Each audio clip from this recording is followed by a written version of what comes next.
All right, so we're getting ready to put a stake on our new Squirrel Cooker 21st Century Long Hunter.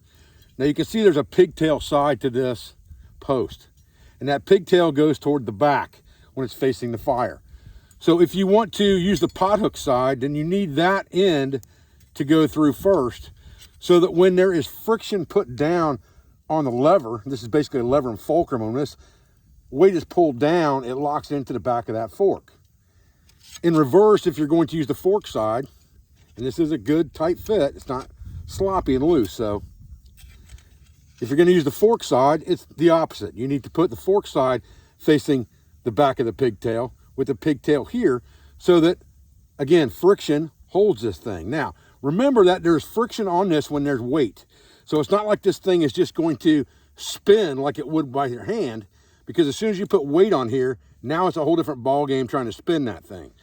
So it doesn't necessarily need to dead lock in place, even to use something like this grill, which is put on face up like this through the front edge and then pivoted down like this and held by friction with this clip.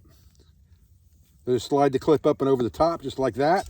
It's not going to come off of there. Now, when you put this in the ground to cook on it, any weight you put on this is going to put friction on the back of this pigtail and make it more difficult for it to turn because of friction. Now, if you have a stake on here and you poke it like this, you may turn it a little bit, okay? Grab the back of this with a gloved hand, pull it in toward you, flip your stake, push it back out, and let it lock back in over the fire. Now, I'm just gonna lay that stake right in the center, just like that.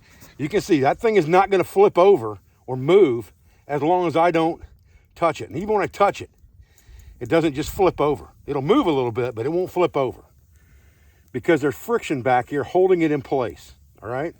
The notches are just there to give you a spot to dig it into if you need to, but the sheer friction of this thing will not let it just flip over. No matter what you do, it's not gonna just flip over. Now, if you grab the stake and flip it, then it will turn. So you need to hold this thing when you're flipping your stake, just like this, and then let go, and you're good. Nothing to it.